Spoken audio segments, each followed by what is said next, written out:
हनुमान जी महाराज की जय। जय श्री शनिदेव महाराज। आप सभी को दिव्य पावन पवित्र शनिवार की आज हार्दिक शुभकामनाएं। आज 2026 का अंतिम शनिवार है। आइए आज पौष महीने के शनिवार को सुनी जाने वाली सभी वेद शास्त्रों में वर्णित कथाओं का श्रवण कर लेते हैं। सबसे पहले आज की तिथि जानते हैं। आज है पौष महीने की शुक्ल पक्ष की सप्तमी और जो है सप्तमी तिथि रहने वाली है आज दोपहर में 1:10 के आसपास। आज 27 दिसंबर का दिन है और आज जो पूर्वा भाद्रपद नक्षत्र है वह 9:09 के आसपास रहेगा। उसके उपरांत आप उत्तरा भाद्रपद नक्षत्र को प्राप्त करेंगे। आज व्यतिपात योग 12:21 के आसपास है। किसी भी दान पुण्य के लिए व्यतिपात योग सबसे शुभ माना जाता है, तो खूब आपके पास समय है। 12:12 के आसपास कोई श्रेष्ठ कार्य करते हैं तो लाभ मिलता है। कमेंट्स में वीडियो पिन है। व्यतिपात योग में आप क्या करें क्या नहीं, तो आप उस वीडियो को जरूर देखिएगा। यह योग सर्वश्रेष्ठ योग में से दान पुण्य के हिसाब से माना जाता है। आज 27 दिसंबर शनिवार को राहु काल का शुभ समय रहेगा 9:49 से 11:08 के आसपास। आज चंद्रमा मीन राशि में संचार करेंगे। आज अभिजीत मुहूर्त का जो समय रहने वाला है, अर्थात कोई कार्य करना चाहते हैं तो अभिजीत मुहूर्त का चुनाव करें। अत्यधिक शुभ और श्रेष्ठ रहता है अभिजीत मुहूर्त, अर्थात हर कार्य की जीत का समय। तो वह समय रहेगा 12:06 से 12:49 के आसपास। इसके साथ ही आज अमृत काल का जो समय रहने वाला है वह 3:49 से 5:33 के आसपास है, जो कि सर्वश्रेष्ठ समय है। आज आप सभी को चर के चौघड़िया और लाभ के चौघड़िया के बारे में विदित करा दे। तो आज सबसे शुभ चौघड़िया की बात करूं तो सुबह 8:29 से 9:49 के आसपास यह शुभ चौघड़िया रहने वाला है। साथ के साथ आप लाभ का चौघड़िया दोपहर में 1:57 से यह 3:06 के आसपास तक रहने वाला है। आज सूर्य उदय का समय 7:10, सूर्यास्त का समय 5:45 के आसपास रहने वाला है। आइए प्रिय श्रोताजनों, हम आज के शुभ दिन में, क्योंकि आज हनुमान जी महाराज का भी दिन है और साथ के साथ शनि देवता का भी दिन है, तो उन्हीं की कथा का सबसे पहले रसवान कर लेते हैं। आप सभी के लिए मैं रोज इसी तरह के से इसी समय पर शुभ अशुभ तिथि बतलाती हूँ जो कि आपके काम की रहती हैं। तो आपको इसके लिए चैनल से जुड़ना जरूर होगा। तो सब्सक्राइब करें, लाइक करें, शेयर करें और कमेंट्स बॉक्स में भगवान का नाम जाप जरूर कीजिएगा। वेद शास्त्रों में बड़ी रोचक कथा मिलती है। कथा अनुसार एक बार राम भक्त हनुमान जी और शनिदेव की मित्रता सुंदर रूप में हो गई। इस बारे में बहुत कम लोग जानते हैं। हनुमान जी और शनिदेव एक दूसरे के परम मित्र थे। भगवान हनुमान जी परम जो है पवन देव के पुत्र है, इसलिए उन्हें पवन पुत्र के रूप में पुकारा जाता है। वहीं शनिदेव सूर्य देवता के पुत्र हैं। शनिदेव सबसे क्रूर ग्रह में से एक है। इनके प्रकोप से कोई नहीं बच पाता। शनिदेव की कुदृष्टि जिस व्यक्ति पर पड़ जाती है उसको जीवन में बहुत सारी परेशानियों का सामना करना पड़ता है। शास्त्रों में शनि के दुष्प्रभाव से बचने के लिए हनुमान जी की उपासना का भी विधान बतलाया गया है। हनुमान जी की पूजा करने से शनि के दुष्प्रभाव से बचा जा सकता है। आज हम आपको बताएंगे कि कैसे शनि देवता और हनुमान जी की परम मित्रता हो गई और कैसे शनि देवता और हनुमान जी परम मित्र बने। कथा अनुसार त्रेता युग में रावण ने सारे ग्रहों को लंका में बंदी बनाकर रखा था। रावण ने शनिदेव को भी बंदी बनाकर रखा था। रावण की कैद में रहने के कारण शनि देवता की शक्ति बहुत कमजोर हो गई थी। राम रावण युद्ध के दौरान हनुमान जी जब सीता माता का पता लगाते हुए लंका पहुंचे तो उन्होंने सारे ग्रह को वहां बंदी बना हुआ प्राप्त किया। हनुमान जी जब लंका को जला रहे थे तो शनिदेव ने देखा कि पूरी लंका जल रही है, पर अपनी शक्ति के कमजोर होने के कारण वो वहां से कहीं नहीं जा पाए थे। हनुमान जी ने जब शनि देवता की ऐसी अवस्था देखी तो उन्हें छुड़ाने के लिए उन्होंने जो है बहुत यत्न किए और उन्हें उड़ाकर सुरक्षित स्थान पर ले गए। उसी दिन से हनुमान जी और शनि देव में परम मित्रता हो गई। जो भी साधक सच्चे भाव सच्चे मन से शनिवार के दिन शनि के प्रकोप से बचने के लिए हनुमान जी की उपासना करते हैं, उन्हें कभी शनि दोष का भय नहीं रहता है। इसकी एक और कथा सुंदर रूप में कही जाती है। कथा अनुसार हनुमान जी और शनिदेव की मित्रता को लेकर अनेक कथाएं प्रचलित है। प्राचीन कथा अनुसार एक बार हनुमान जी राम भक्ति में सुंदर रूप में लीन थे। उसी समय शनिदेव वहां से गुजर रहे थे तो उनको एक शरारत सूझी और हनुमान जी के कार्य में वह बाधा डालने लगे। पवन पुत्र ने सूर्य पुत्र शनिदेव को अपनी कांख पर समझा और उनकी बात नहीं मानी। तब हनुमान जी ने शनिदेव को अपनी पूंछ पर लपेट लिया और फिर से अपनी राम भक्ति में लीन हो गए। वो अपने काम में इतने मगन हो गए कि उन्हें ध्यान नहीं रहा कि उन्होंने शनि देवता को अपनी पूंछ में बांध रखा है। इस कारण शनिदेव को बहुत चोट आई। काम समाप्त होने के बाद हनुमान जी को याद आया कि उन्होंने शनिदेव को बांध रखा है। फिर उन्होंने अपनी पूंछ से उन्हें मुक्त किया। शनिदेव जब मुक्त हो गए तो हनुमान जी से कार्य में बाधा डालने के लिए क्षमा मांगने लगे। हनुमान जी ने क्षमा तो कर दिया, फिर शनिदेव ने उनसे सरसों का तेल मांगा और अपनी चोट पर लगाया। तब से हनुमान जी और शनिदेव की परम मित्रता हो गई। जो भी भक्त शनिवार के दिन शनिदेव को तेल चढ़ाते हैं उन पर शनिदेव अपनी विशेष कृपा बरसाते हैं। जय जय शनिदेव महाराज। प्रिय श्रोताजनों, इस तरह से यह आज हनुमान जी की कथा और शनि देवता की कथा है। देखिए, हनुमान जी को याद करते ही प्रभु प्रसन्न हो जाते हैं। आइए शनि देवता की आज के दिन सुनी जाने वाली कथा भी श्रवण कर लेते हैं। उसके बाद पद्म पुराण में वर्णित श्री नारायण की कथा का भी श्रवण करेंगे, जो आपको आनंद से भर देंगे। बस आप अंत तक बने रहें और प्रभु जी का सुमिरन करें। आरंभ करते हैं शनि देवता की आज सुनी जाने वाली कथा का वर्णन। शनि देवता कथा के अनुसार एक समय स्वर्गलोक में सबसे बड़ा कौन के प्रश्न पर नवग्रहों में भारी विवाद हो गया। वाद विवाद इतना बड़ा कि परस्पर भयंकर युद्ध की स्थिति बन गई। निर्णय के लिए सभी देवता देवराज इंद्र के पास पहुंचे और बोले, हे देवराज, आपको निर्णय करना होगा कि हम में से सबसे बड़ा कौन है। देवताओं का प्रश्न सुनकर देवराज इंद्र उलझन में पड़ गए। इंद्र बोले, मैं इस प्रश्न का उत्तर देने में असमर्थ हूँ। हम सभी पृथ्वी लोक में उज्जैनी नगरी में राजा विक्रमादित्य के पास चलते हैं। देवराज इंद्र सभी ग्रह अर्थात जो ग्रहों के देवता हैं उन्हें लेकर उज्जैनी नगरी में पहुंचे। महल में पहुंचकर सब देवताओं ने उनसे अपना एक प्रश्न पूछा तो राजा विक्रमादित्य भी कुछ देर के लिए परेशान हो उठे, क्योंकि सभी देवी देवता अपनी शक्तियों के कारण महान ही थे। किसी को छोटा या बड़ा कह देना उनके क्रोध के प्रकोप से भयंकर हानि पहुंचाने वाला हो सकता है। अचानक राजा विक्रमादित्य को एक उपाय सूझा। उन्होंने विभिन्न वस्तु जैसे स्वर्ण, रजत, कांसा, ताम्र, सीसा, रांगा, जस्ता, अभ्रक और लोहे से 9 आसन बनवाए। धातुओं के गुणों के अनुसार सभी आसनों को एक दूसरे के पीछे रखवा कर उन्होंने देवताओं को अपने अपने सिंहासन पर बैठने को कहा। देवताओं के बैठने के बाद राजा विक्रमादित्य ने कहा, आपका निर्णय तो स्वयं हो गया। जो सबसे पहले आसन पर विराजमान है वही सबसे बड़ा है। राजा विक्रमादित्य के निर्णय को सुनकर शनि देवता ने सबसे पीछे आसन पर बैठने के कारण राजा विक्रमादित्य से कहा कि तुमने मुझे सबसे पीछे बैठाकर मुझे अपमान कर दिया है। अब मेरी शक्तियों से तुम परिचित नहीं हो, मैं तुम्हारा सर्वनाश कर सकता हूँ। शनि ने कहा, सूर्य एक राशि पर 1 महीने 2.25 दिन रहते हैं, मंगल 1.5 महीने, बुध और शुक्र 1 महीने, बृहस्पति 13 महीने रहते हैं। लेकिन मैं किसी राशि पर 7.5 वर्ष 7.5 स्वरूप में रहता हूँ। बड़े बड़े देवताओं को मैंने अपने प्रकोप से पीड़ित कर दिया है। राम को 7.5 आने के कारण ही वन में जाकर रहना पड़ा और रावण को 7.5 के कारण ही युद्ध में मृत्यु का शिकार होना पड़ा। राजा, अब तू मेरे प्रकोप से नहीं बच सकता। इसके बाद अन्य ग्रहों के देवता तो प्रसन्नता के साथ चले गए, किंतु शनिदेव बड़े क्रोध के साथ वहां से विदा हुए। राजा विक्रमादित्य पहले की तरह ही न्याय करते रहे। उनके राज्य में सभी स्त्री पुरुष बड़े आनंद से जीवन यापन कर रहे थे। कुछ ही दिन बीते थे कि उधर शनि देवता अपने अपमान को भूल नहीं पा रहे थे। विक्रमादित्य से बदला लेने के लिए एक दिन शनिदेव ने घोड़े के व्यापारी का रूप धारण किया और बहुत से घोड़े के साथ उज्जैन नगरी पहुंचे। राजा विक्रमादित्य ने राज्य में किसी घोड़े के व्यापारी के आने का समाचार सुना तो अपने अश्वपाल को कुछ घोड़े खरीदने के लिए भेजा। घोड़े बहुत कीमती थे। अश्वपाल ने जब वापस लौटकर इस संबंध में बताया तो राजा विक्रमादित्य ने स्वयं आकर एक सुंदर शक्तिशाली घोड़े को पसंद किया कहने का अर्थ है।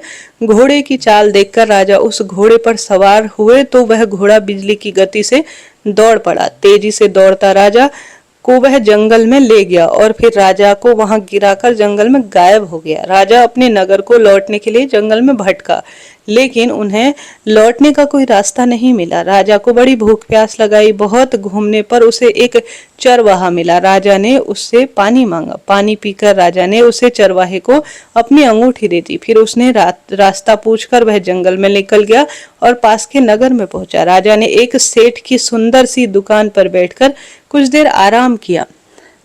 उस सेठ ने राजा से बातचीत की तो राजा ने बताया वह उज्जैन नगरी से आया है।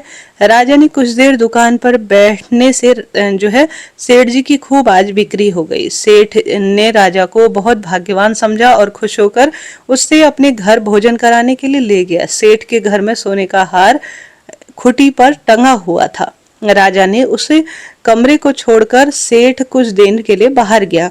तभी एक अचानक आश्चर्यजनक घटना हुई। राजा को देखते देखते सोने के उस हार को खुटी निगल रही थी। सेठ के कमरे में लौटकर हार को गायब देखा तो चोरी का संदेह राजा पर किया, क्योंकि उस कमरे में राजा ही अकेला बैठा था। सेठ ने अपने नौकरों से कहा कि इस परदेसी को रस्सियों से बांधकर नगर के राजा के पास ले जाओ। राजा ने विक्रमादित्य से हार के बारे में पूछा तो उसने बताया कि उसके देखते देखते खुटी हार को निगल गई। इस पर राजा ने क्रोधित होकर चोरी करने के अपराध में विक्रमादित्य के हाथ पैर काटने का आदेश दिया। राजा विक्रमादित्य के हाथ पैर काटकर उसे नगर के बाहर फेंकवा दिया। कुछ दिन एक तेली उसे उठाकर अपने घर ले आया और उसे अपने कोल्हू पर बैठा दिया। राजा आवाज देकर बैलों को हाँकता रहा। इस तरह तेली का बैल चलता रहा और राजा को भोजन मिलता रहा। शनि के प्रकोप की 7.5 पूरी होने पर वर्षा ऋतु आरंभ हुई। राजा विक्रमादित्य एक रात मल्हार मेघ गा रहा था कि तभी नगर के राजा की लड़की राजकुमार मोहिनी रथ पर सवार होकर तेली के घर के आसपास से गुजरी। उसे मेघ मल्हार सुना तो उसे बहुत अच्छा लगा और दासी को भेजकर गाने वाले को तुरंत बुला लिया। दासी ने लौटकर राजकुमार को अपंग राजा के बारे में सब कुछ बता दिया। राजकुमारी उससे मेघ मल्हार से बहुत मोहित थी, अतः उसने सब कुछ जानकर भी अपंग राजा से विवाह करने का निश्चय किया। राजकुमारी ने अपने माता पिता को जब यह बात बताई तो वह हैरान हो गए। रानी ने मोहिनी को समझाया, बेटी तेरे भाग्य में तो किसी राजा की रानी होना लिखा है, फिर तो उस अपंग से विवाह करके अपने पैर पर कुल्हाड़ी क्यों मार रही हो। राजकुमारी ने अपनी जिद नहीं छोड़ी। अपनी जिद पूरी करने के लिए उसने भोजन करना छोड़ दिया और प्राण त्यागने का निश्चय किया। आखिर राजा और रानी को विवश होकर अपंग विक्रमादित्य से राजकुमारी का विवाह करना पड़ा। विवाह के बाद राजा विक्रमादित्य और राजकुमारी तेली के घर पर रहने लगी। उसी रात स्वप्न में शनिदेव ने राजा से कहा, राजा तुमने मेरा प्रकोप शायद देख लिया होगा, मैंने तुम्हें अपने अपमान का दंड दिया है। राजा ने शनिदेव से माफी मांगी, क्षमा प्रार्थी हुई और प्रार्थना की कि हे शनिदेव, जितना आपने मुझे दुख दिया किसी अन्य को मत देना। शनिदेव ने सोचकर कहा, राजा मैं तुम्हारी प्रार्थना स्वीकार करता हूँ। जो कोई स्त्री पुरुष मेरी पूजा करेगा, शनिवार को व्रत करके मेरी व्रत कथा सुनेगा, उस पर मेरी अनुकंपा बनी रहेगी। प्रातःकाल राजा विक्रमादित्य की नींद खुली तो अपने हाथ पैर को पाकर वह प्रसन्न हुआ। उसने मन ही मन शनिदेव को प्रणाम किया। राजकुमारी भी राजा के हाथ पैर सही सलामत देखकर आश्चर्य में डूब गई। तब राजा विक्रमादित्य ने अपना सारा परिचय देते हुए शनिदेव को प्रकोप की कहानी सुनाई। सेठ को जब यह बात पता चली तो दौड़ता हुआ तेली के घर पहुंचा और राजा के चरणों में गिरकर माफी मांगने लगा। राजा ने उसे क्षमा कर दिया, लेकिन यह सब तो शनिदेव के प्रकोप के कारण हुआ था। सेठ राजा को अपने घर ले आया और उसे भोजन कराया। भोजन करते समय वहां एक आश्चर्यचकित घटना हुई। सबके देखते देखते उस खुटी से हार उगल रहा था। सेठ जी ने अपनी बेटी का विवाह भी राजा के साथ कर दिया और बहुत सारा स्वर्ण आभूषण धन देकर राजा को विदा किया।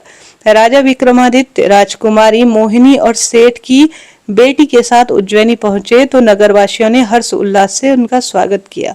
अगले दिन राजा विक्रमादित्य ने पूरे राज्य में घोषणा कराई कि शनिदेव सब देवों में सर्वश्रेष्ठ है। प्रत्येक स्त्री पुरुष शनिवार को उनका व्रत करे और व्रत कथा अवश्य सुने। राजा विक्रमादित्य की घोषणा से शनिदेव बहुत प्रसन्न हुए। शनिवार का व्रत करके और व्रत कथा सुनने के कारण सभी लोगों की मनोकामना शनिदेव की अनुकंपा से पूर्ण होने लगी और सभी का जीवन आनंद अत्यंत पूर्वक बना रहा। बोलिए शनिदेव महाराज की जय। प्रिय श्रोताजनों, इस तरह से यह शनि देवता की जो कथा है मैंने आपको बताई। हम सभी इन दिनों श्री नारायण की कथाएं सुन रहे हैं पद्म पुराण में से। तो पद्म पुराण में बताई गई जो कथा है उसी अध्याय में से आज हम एक और अध्याय पढ़ते हैं, आरंभ करते हैं। थोड़ी सी लंबी जानकारी है परंतु श्रेष्ठ जानकारी आपको प्राप्त होगी। मुझे भी पढ़ने में आनंद आ रहा है, तो आप सुनिएगा और अंत तक बने रहिएगा और वीडियो को लाइक शेयर सब्सक्राइब करना ना भूलें। इसी तरह से मैं आपको श्रेष्ठ जानकारी रोज प्रदान करती हूँ। आइए आरंभ करते हैं आज की कथा का श्रवण करना। कथा में आज भगवान का प्रादुर्भाव, आत्मदेव ब्राह्मण की कथा, धुंधुकारी और गौकर्णी की उत्पत्ति तथा आत्मदेव का वन गमन बतलाया गया है। सूत जी बोले, सौनक जी, इसके उपरांत अपने भक्तों में हृदय में अलौकिक भक्ति का प्रादुर्भाव हुआ। देखकर भक्त वत्सल भगवान श्री कृष्ण अपना धाम छोड़कर वहां पधारे। उनके गले में वनमाला शोभा पा रही थी। सी विग्रह नूतन मेघ के समान श्याम वर्ण था। उस पर पीताम्बर सुशोभित हो रहा था। भगवान की यह झांकी चित्त को चुराए लेती थी। उनका कटी प्रदेश करधनी की लड़ियों से अलंकृत था। मस्तक पर मुकुट और कानों में कुंडल शोभा पा रहे थे। बाकी अदा से खड़े होने के कारण वह बड़े मनोहर प्रतीत हो रहे थे। वक्ष स्थल पर सुंदर कौतुभ मणि दमक रही थी। सारा श्रीअंग हरिचंदन से चर्चित था। करोड़ों कामदेव की रूप माधुरी उन पर न्यौछावर हो रही थी। इस प्रकार वह परमानंद चिन्ह मूर्ति परम मधुर मुरलीधर श्री कृष्ण अपने भक्तों के निर्मल हृदय में प्रकट हुए थे।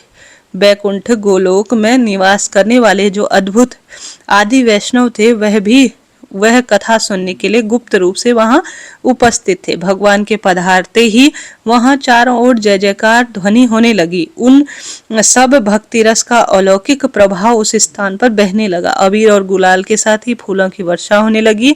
बारंबार शंख ध्वनि होती दिखाई दे रही थी। उस सभा में जितने लोग विराजमान थे उन्हें अपने देह गेह और आत्मक की सुधबुद्ध वह भूल गए थे। उनकी यह तन्मयता की अवस्था देख देवर्षि नारद जी इस प्रकार कहने लगे। नारद जी बोले, मुनीश्वरों, आज मैं सप्ताह श्रवण की यह बड़ी अलौकिक महिमा देखी है। यहाँ जो मूढ़ सठ और पशु पक्षी आदि हैं वह भी इसके प्रभाव से पाप शून्य प्रतीत हो रहे हैं। अतः इस मत्स्य लोक में शुद्ध चित्त के लिए इसके सिवा और कोई उपाय नहीं है। कलिकाल में श्री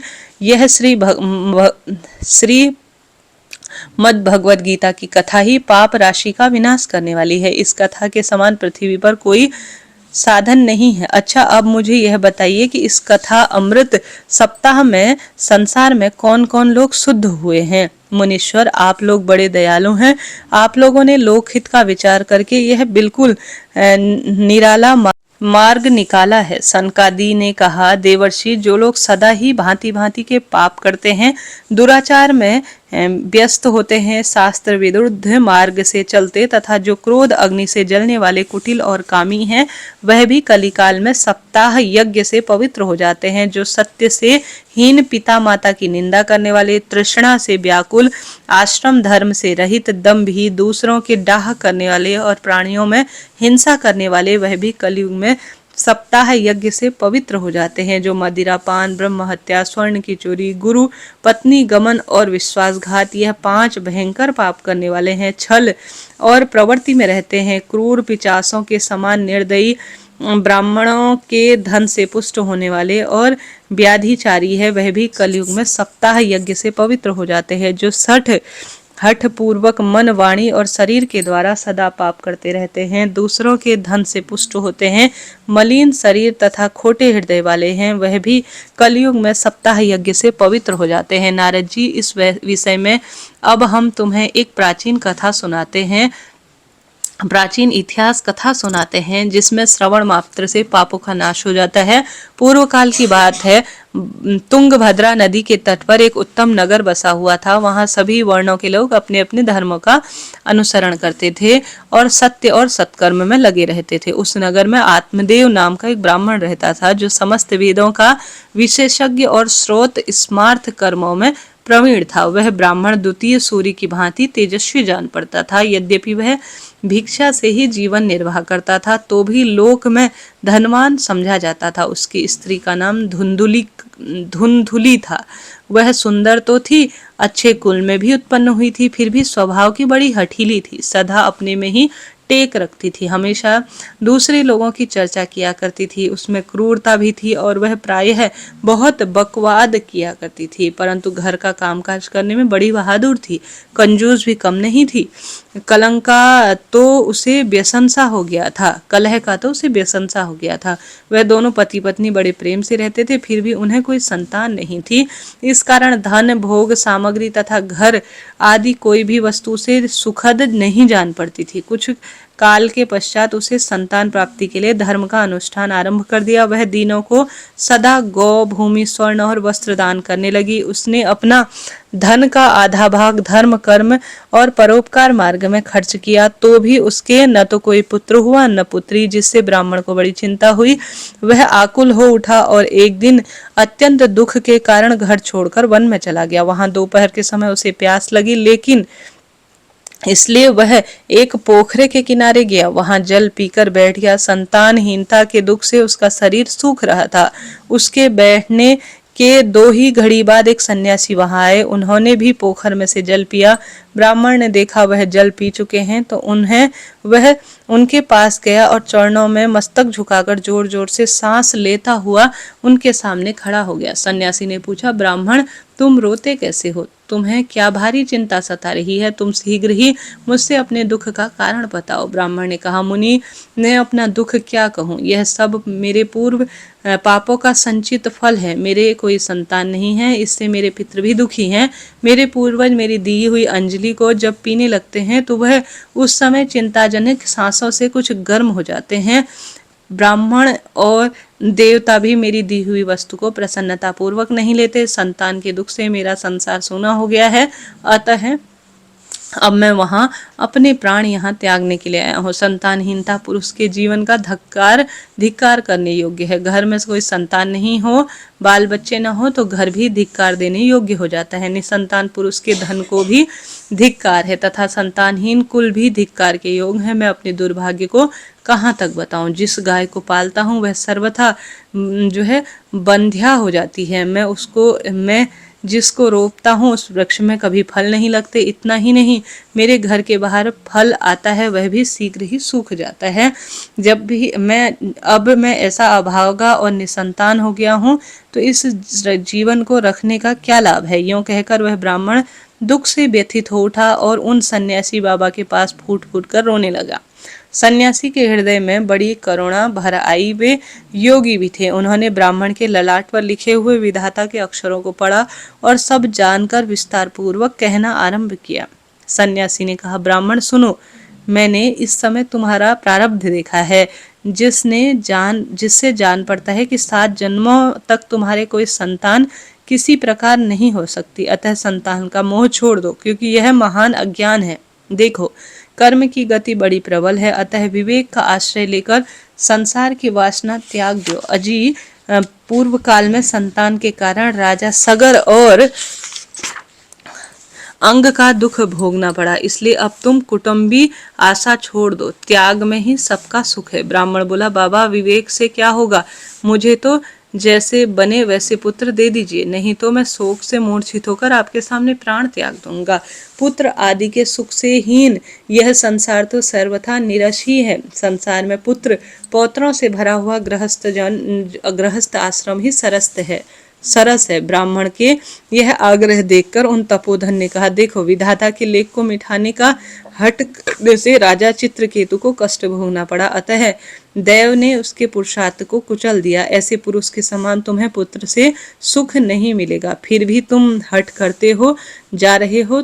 तुम्हें केवल अपना स्वार्थ ही सूझ रहा है, अतः मैं तुमसे क्या कहूँ? अंत में ब्राह्मण का बहुत आग्रह देख सन्यासी ने उसे एक फल दिया और कहा, इसे तुम अपनी पत्नी को खिला देना, इससे उसे एक पुत्र होगा। तुम्हारी स्त्री को चाहिए कि वह 1 वर्ष तक सत्य, शौच, दया और दान का नियम लेती हुई प्रतिदिन एक समय भोजन करे। इससे उसे बालक सुंदर अवस्था में सुंदर शांत स्वभाव वाला जो है प्राप्त होगा। ऐसा कहकर वह योगी महात्मा चले गए और ब्राह्मण अपने घर लौट आए। वहां उसने अपनी पत्नी के हाथ में वह फल दे दिया और स्वयं कहीं चला गया। उसकी पत्नी तो कुटिल स्वभाव की थी। अपनी सखी के आगे रो रो कर इस प्रकार कहने लगी, अहो मुझे तो भारी चिंता हो रही है, मैं तो इस फल को नहीं खाऊंगी। सखी, इस फल को खाने से गर्भ रहेगा और गर्भ से पेट बढ़ जाएगा, फिर तो खाना पीना कम हो जाएगा और मेरी शक्ति घट जाएगी। ऐसी दशा में तुम ही बताओ घर का काम धंधा कैसे होगा। यदि दैववश गांव में लूटपाट आ जाए, गर्भिणी स्त्री कैसे भाग सकेगी। यदि कहीं सुखदेव जी की तरह यह गर्भ भी 12 वर्षों तक पेट में ही रहा तो इस प्रकार कैसे बाहर निकलेगा। यदि कहीं प्रसव काल में बच्चा टेढ़ा हो गया तो मेरी मौत भी हो जाएगी।